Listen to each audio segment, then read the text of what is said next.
Well, hello, good morning, and welcome to the Gay Austen Experience. Time for the second episode. You might be a little bit intrigued by the t-shirt I've got on, and you can see part of it. I'm just going to stand up so you can see the whole thing. The Society of Obstinate Headstrong Girls, seriously displeasing people since 1813. And of course, that's a reference to what happens to Lizzy Bennet when Lady Catherine de Bourgh visits Longbourn to try to browbeat Lizzy into giving up any relationship at all, never mind marriage, with Mr. Darcy. Of course, that goes rather unexpectedly for her ladyship, and Lizzy sticks to her guns brilliantly. And that's kind of what I'm going to be talking about today. A little bit about Lizzy Bennet and why she's such an icon, and then to thinking about, well, how did my understanding of Lizzy and my love for Miss Elizabeth Bennet translate itself into the character of Tom Bennet, who is my version of her in my novel Property and Propriety. So let's start with Lizzy then. And, I guess for most Austenites, for most casual readers of the novels too, Lizzy Bennet is, the Jane Austen heroine par excellence. She is the creme de la creme. She is not just this moment, but every moment since she was first written. And I agree. There are so many of the Austen heroines that I love in different ways. Anne Elliot is a wonderful, mature, um, clever, um, enduring heroine in Persuasion, and Catherine Morland is a charming ingenue in Northanger Abbey, and so on and so forth. Lots of time for Eleanor Dashwood, for Emma Woodhouse, even, and please don't forget Lady Susan, the ultimate bitch goddess. But no, Elizabeth Bennet is really where it's at. And I think, quite frankly, she's the most luminous woman in English literature. I'm not aware. I mean, there's bound to be other people who have different views, but Elizabeth Bennet to me is the most impressive woman in the whole of English literature. She has so many qualities, and of course, some of them are pretty much revolutionary in the depiction of women in English society at the time. It's not for an accident that in the TV series Lost in Austen, the present day protagonist and Lizzy Bennet end up changing places because Lizzy is a contemporary woman. She is very clear sighted about life, she's very clear sighted about her life, and she is refusing to do anything that will lessen her ability to reach her potential. She's quite outstanding. So, what else is there I like about her? Well, firstly, of course, her wit. She is quite devastatingly funny and has the most amazing put downs and one liners throughout the novel. But she's not cruel with her wit. She's deeply funny with it, but not at the expense of anybody else. I guess we'd say that she doesn't really punch down very often, and she's also pretty good at sending herself up, perhaps particularly with Jane, and then at the very end of the novel with Darcy himself. She's a brilliant friend. If you want to look to anybody for feminist solidarity and for standing up for your mates, Lizzy is an absolute paragon here. She is a great friend to Charlotte Lucas, the neighbour who is round about her age. They've been friends for years, and when Charlotte decides that she will accept Mr. Collins's proposal, and Lizzy by this stage has already discovered what a complete tosspot Mr. Collins is and has rejected his offer of marriage herself, she's horrified. But she's not horrified because Charlotte's going to thereby eventually displace Elizabeth living in Longbourn, or at least she'll have that right. That never crosses her mind, at least not at first. She's horrified for Charlotte because she knows her friend is also witty, is also clever, is also clear eyed, and she's just shackled herself to this ridiculous lumpen oaf of a man who, really isn't worth. He doesn't stand up to Charlotte. He is just an absolutely ridiculous parody of a man, and she's horrified that Charlotte is going to have to live her life with him. I mean, of course, when she goes to visit them, she realizes just how canny Charlotte has been.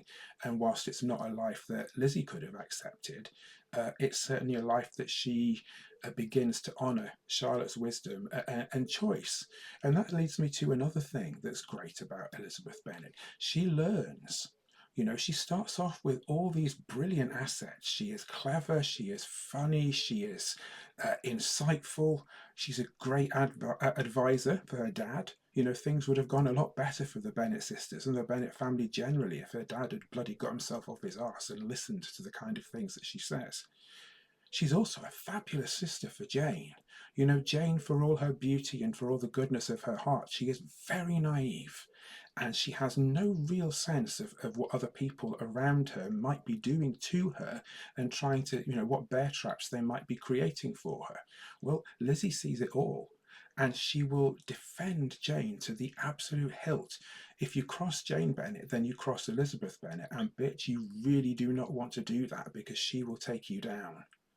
And Lizzie has this great loyalty. It's really quite inspiring, and it makes me think of my own sisters and my relationship with them. Lizzie's assertive, and something that really isn't talked about enough is quite how revolutionary that was for women in the novels of the late 18th and early 19th century. Women were not supposed to stand up for themselves in this way. Women were not supposed to be able to say, look, yeah, I see that life has dealt me an unfair hand. I'm a woman in a patriarchal system, and I'm just going to find a way of living with that. Fuck that, says Lizzie Bennet. She can't actually go away and change social structures, but what she can do is make damn sure that she knows her own worth and that she stands up for it. I've spoken to a few women who really love this about Lizzie Bennet. It's not just the fact that she has all these abilities and she does these amazing things for those that she loves. She refuses to hide her light under a bushel.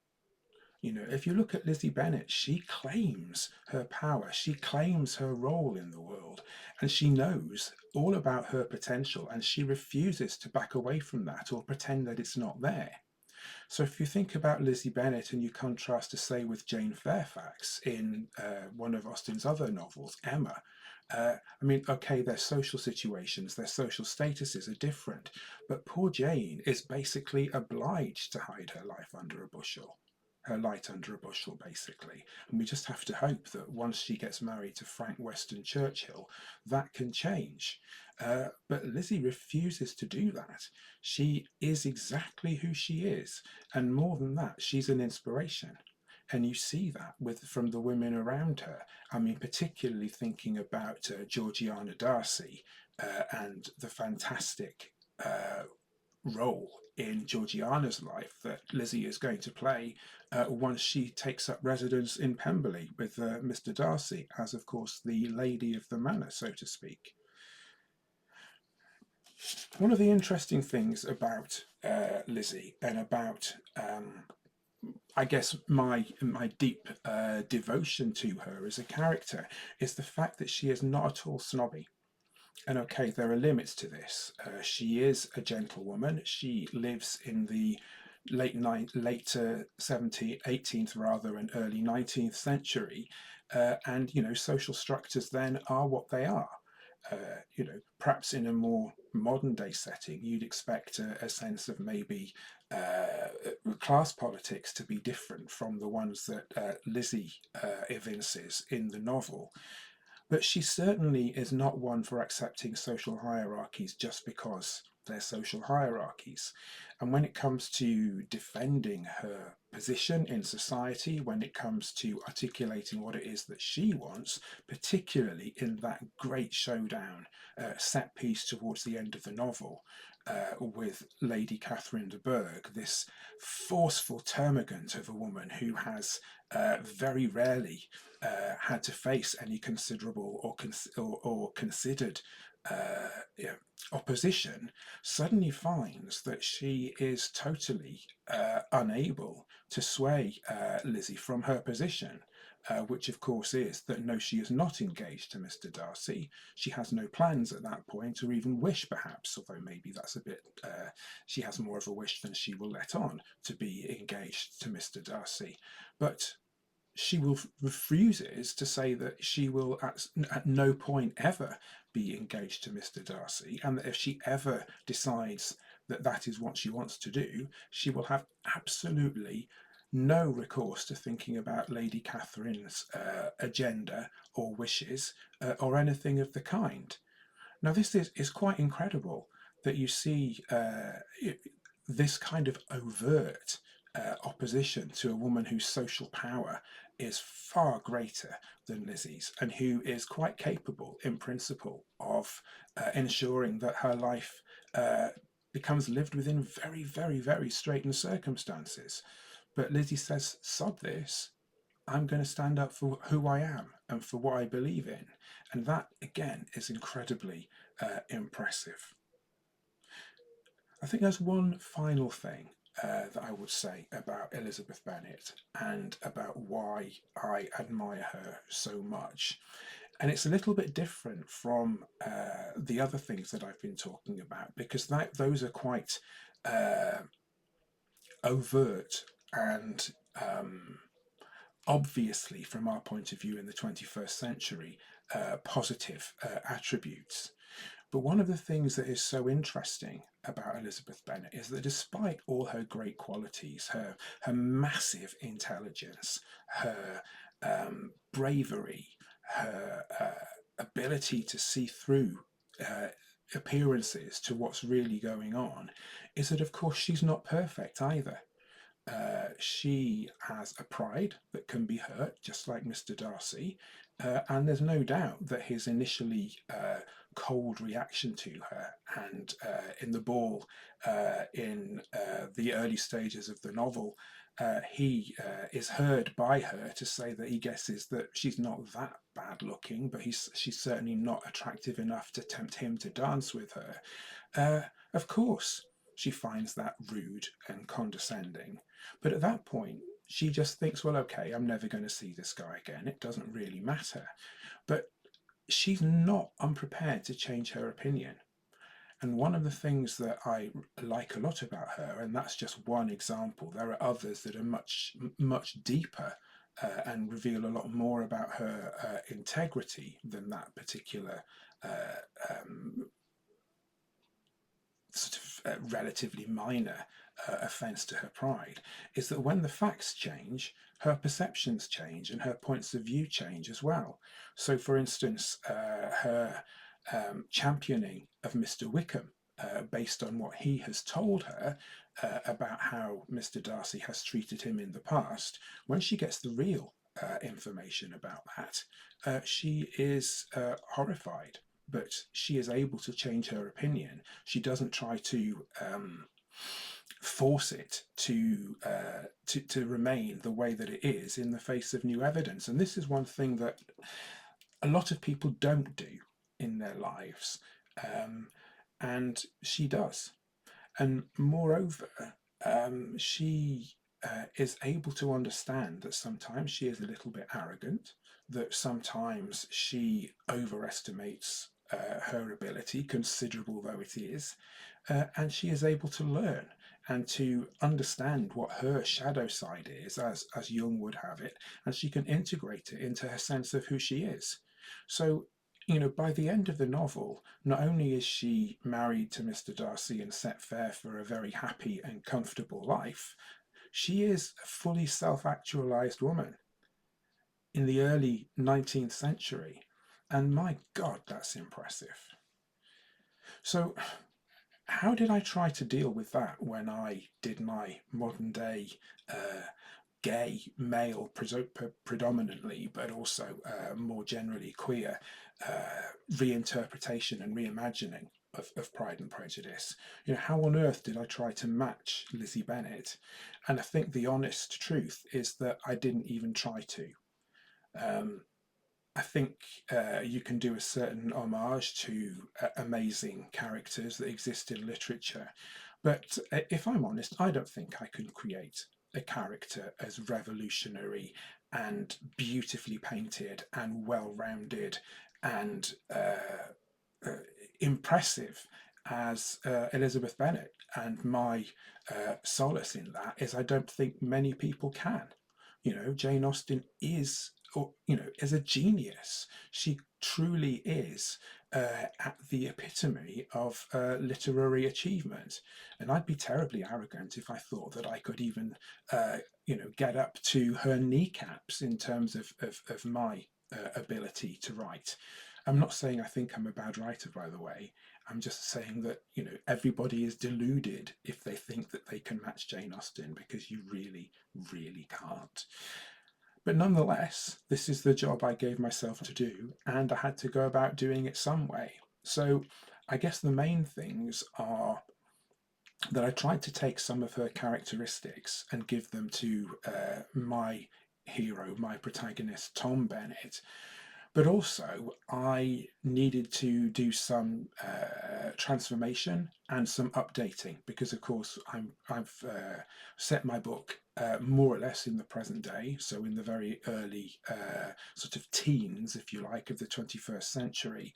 Um, but also, I tried to think about, well, what difference does that make for a gay man in this time, as opposed to a presumably heterosexual woman in the 19th century. So one of the changes that I made is a certain class difference. Although Lizzie is far less wealthy than Mr. Darcy, they are both effectively from the same class. As Lizzie famously says to Lady Catherine, Mr. Darcy is a gentleman, I am a gentleman's daughter. So far we are equal. And of course, this is true.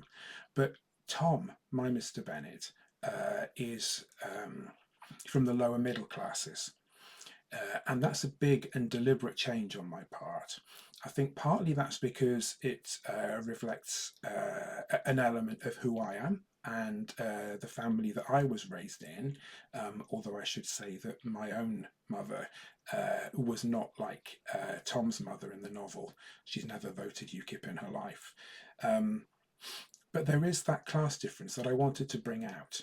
And that was to try and, I guess, emphasize the fact that there were nonetheless big differences in Regency society between somebody in Mr. Darcy's situation and somebody in Lizzy Bennet's situation.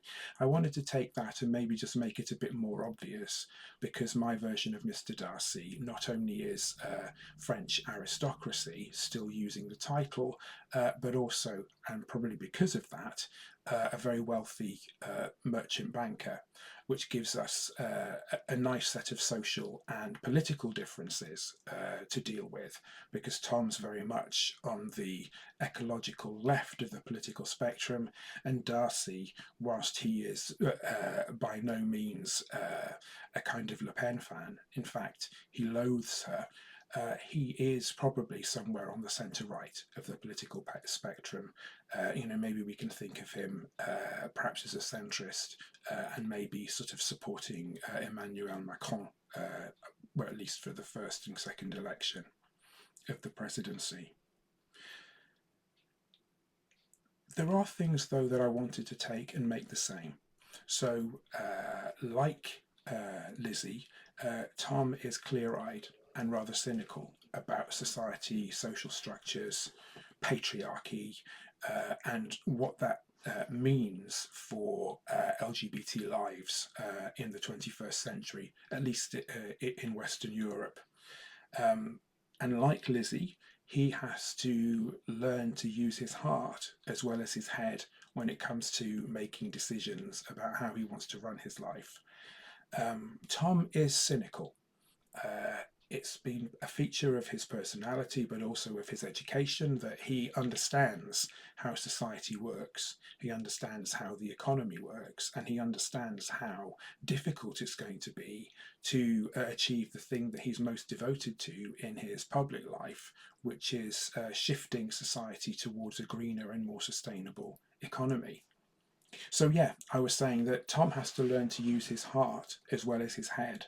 One of his strengths is that he is very perceptive, he's very hardworking, and he understands through those assets just how society functions.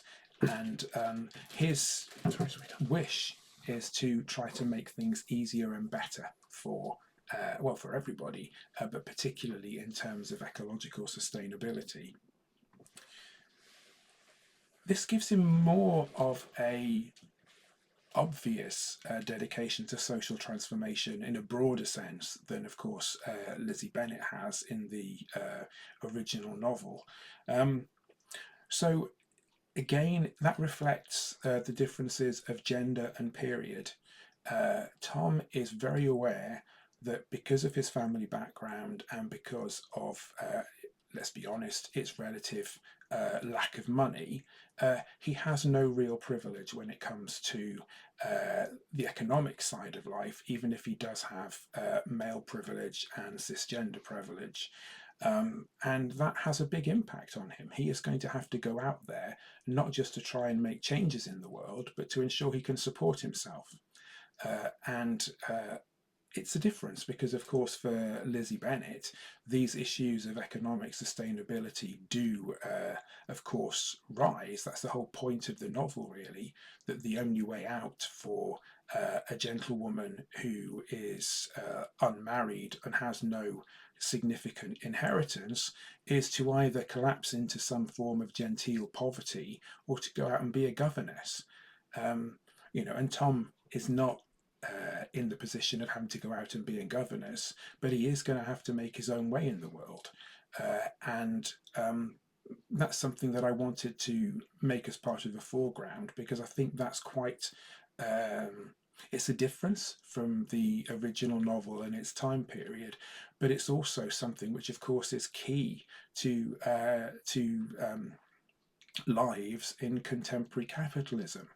And Tom has the advantage of having an awful lot of natural ability and an ability to work incredibly hard, but he also has the structural disadvantage of coming from a family that has no great claim to any social status, and certainly isn't able to give him any kind of Nepo baby advantages. A couple of other things about Tom and how he is similar to Lizzy. He is also a great friend and brother to his brother Nick. And although in the original Lizzy is the second sister of five and Jane is her older sister, I wanted to change that in my novel, partly because it's a smaller size of family.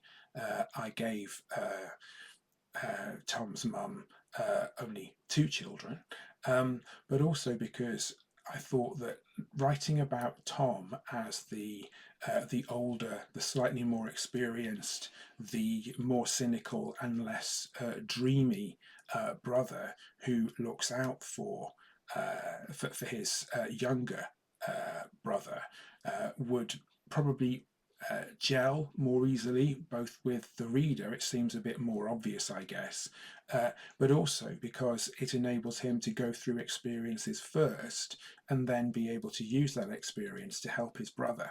So I'm thinking here, for instance, about coming out, and I'm also thinking about how to adapt when you leave a small town in which you've grown up and you go to a bigger city, which is where you're going to study. And I just thought practically, in some ways, there are limits to what Tom could do for Nick if Nick's gone and done these things first. So there is that change, but you have the same thing being constant, the fact that Tom and Nick are very close despite their differences of character. So I think what I'm going to do is I'm going to draw this to a close before I slip too much into lecture mode and give you a whole 60 minutes, which you probably would feel you'd never get back. And we'll leave that there for now. The third episode will be coming along fairly soon, and I hope that you've enjoyed this. Thanks very much.